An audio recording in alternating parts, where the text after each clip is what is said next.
เอายังไม่ได้จุดธูปเลยทุกท่าน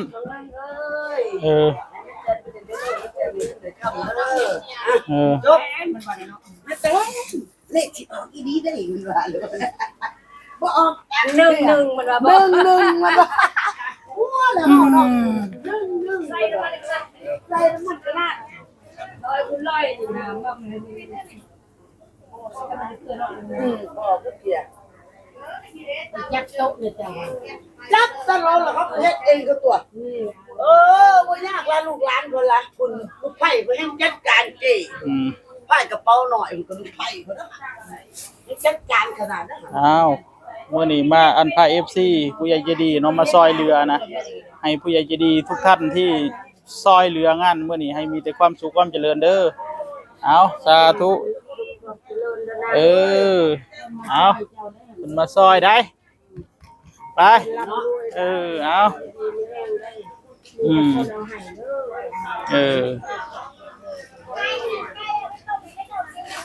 อายุ32ปีเนาะ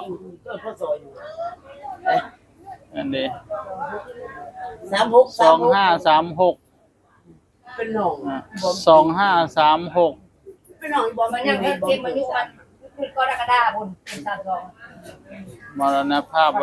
วันที่25เมษายน25อายุ32ปีเนาะอีบอมก็รู้สึก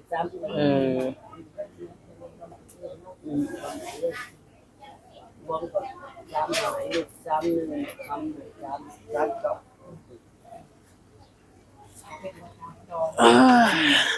เป็นหน่อยอยู่ปีนึงหน่อยแล้วปีนึงเลย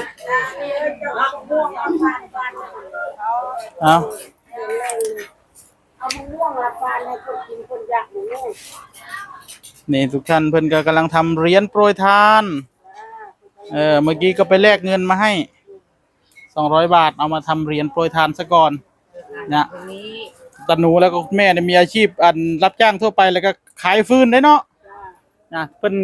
ขุ่นฟืนเพิ่นก็สิเฮ็ดตัดสั้นๆแล้วขายกระสอบละ50 บาทเนาะ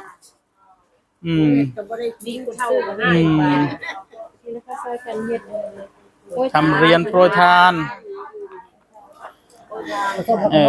โอ้นี่ต้นน้อยๆนี่ก็เฮ็ดคือกันบ่นี่โอ้นี่บ่ธรรมดาเด้เนี่ยโอ้ทำโชว์ FC หน่อยเฮ็ดโชว์โอ้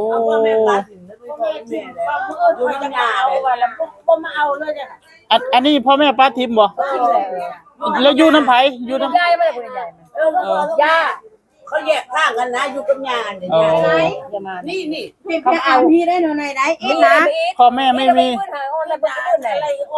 เพื่อนมันจะยัดให้ผู้อื่นอยู่อันนี้เนี่ยมื้อสิมื้อเอาเมียมื้อมีเวลาเดี๋ยวคุยกันก่อนอันนี้นี่ชื่อหยังแม่สวัสดีค่ะสวัสดีหน่อยลูกสวัสดีค่ะสวยๆทำแบบไหนสวัสดีหน่อยเร็วสวัสดีแน่เด้อได้สวัสดีแน่เด้อได้สวัสดีหน่อยเร็ววันนี้เป็นอันนี้พ่อแม่ทิ้งพ่อกับแม่แยกทางกันก็บ่ได้เขาอะไรอยู่กับย่าพ่อกับแม่แยกทางกันพ่อแม่ยังไม่ตายสักคนแต่ว่าก็ยังหมดแยกทางแล้วเขาได้ส่งเสียอยู่บ่นี่ไม่ได้ส่งเสียมีแต่ย่าพ่อแม่ไม่ได้ส่งเสียมีแต่ยายเพิ่นที่เลี้ยงเนาะยายก็เอายายก็ว่าเอาพี่ยายเบาอ๋อยายก็บ่ได้เลี้ยงมีแต่ยาเพิ่นเบาเขาบ่เลี้ยงเขาเบาเขาบ่เอาเขาขี้คร้านเลี้ยงแล้วว่าขอไปเลี้ยงเพิ่นสิให้อยู่บ่นี่นี่บ่ผู้นี้บ่เลี้ยงโอ้ยายแม่น่ะเอาอ๋อยายเป็นคนเลี้ยงเนาะเลี้ยงเอายายเฮ็ดจะได้ใหญ่มากเพิ่นสิได้ตอบแทนอยู่ดอก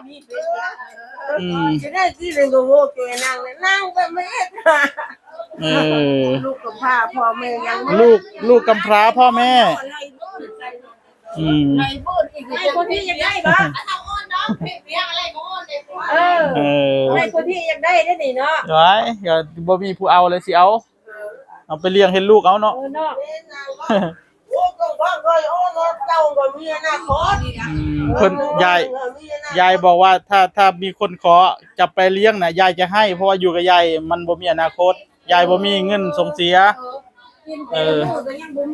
กินแต่ละมื้อก็บ่มีเพิ่นว่าได้มาดามเป็นเอาไปเลี้ยงบ่เฮาผู้ละครึ่งบ่เออเป็นแล้วให้อยู่บ่ ไป เอาผู้นึงนี่แหละ ไปบ่โอ้ใส่เบิ่งหน้าเจิมๆดูนี่ สวยได้เป็นค่ะ โอ้ยหน้าตาน่ารักเลย คนสวยเด้อมัน โอ้ เป็นมันน่ะ เออ คนไทยลูกคนไทย ลูกคนไทยบ่โอ้ก็ผิวขาว เออ งามเลย โอ้ ใหญ่มากงามค่ะ เอ้า อันนี้เว้ยมันนี่ นี่ เว้ยคนนี้เว้ยตัวนี้น่ะเฮ้ย อีปิ๊กตอนนั้นอี นี่ ปิ๊ก ปิน อีปิ้นบอก คนปิกคนนี้ปินสอง แล้วว่าพ่อเด้อจักสิพ่อเดียวกันบ่พ่อเดียวกันพ่อเดียวพ่อเดียวเหรอ พ่อเดียวกันแม่เดียวกัน พอเดียวกันแม่เดียวกันนี่พี่น้องกัน น้องกัน แล้วอายมันบักตัวใหญ่ๆ ไอ้บักนิกก็แม่มันกินค่ะ อายมัน ไอ้มันออก อายมัน เอา สาม ไม่3พุ่นบ่โผล่มาเรื่อยๆจ้ะบัดนี้ อันบ่ผู้นั้นผู้ ไม่ อาย มันบ่หมดจะเชื่อเดี๋ยวดิ คนละแม่ใด ไม่ แม่เดียวกันใด แม่นี่ มันสิมันโธ่ คนละพ่อเอ้าคนละแม่ คนละแม่เลยเนาะพ่อเดียวกันเจ้าก็บอกไปบ่มันจะแม่มันไงบ้านนึง ดูกำลังทำเรียนโปรยทานอยู่ เออ ยายเอ็นอันนี้แหละพ่อแม่เดียวกันกับยาย เอ ลูก อ เสือมดเนี่ยลูกเสือมีพ่อมันมาเสือแม่มันลีอัด อัศราไม่ใหญ่มันก็ใหญ่ ยายอัดมัน บ่เนี่ยไม่ใหญ่มันยามัน เอ อัน อ ตีได้ตีเนี่ย แม่มี อั อั น ด ไม่เท่ามัน อู้น้องผู้อยากมีลูกบัดบ่มีไผมาเกิดนำ เนี่ยกูอยากมีนี่ อยากมี แม่พ่อนี่5คนคนนี้มันจะมายิงกันละมันได้ อยากมีลูกจะโดนจักช่วยเฮ็ดได้แล้ว ต้องใส่กระปุกเลยนะงวดนี้ ฟังโอ้ยายจะมาเป็นลูกผมเสยบัดนี้โอ้ยรุ่นนี้สิเอาไปเลี้ยงบ่ได้กินนมแล้วเรากินหมากแล้วเดี๋ยวดูดิ มากไร นี่เรียกมากไม่เรียกมากไม่นี่ก็กินนม บ่ได้อันซื้อนมให้กินซื้อหมากผู้ อยู่มาเที่ยวใหญ่เลย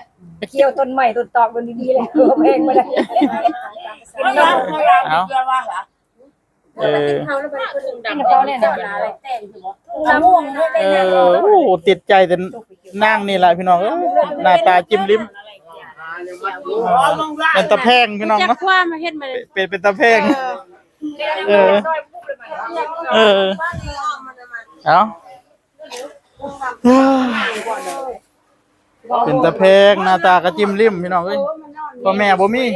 อยู่กับยายพุ่นน่ะยายแท้ๆเพิ่นก็บ่ได้เลี้ยงเอา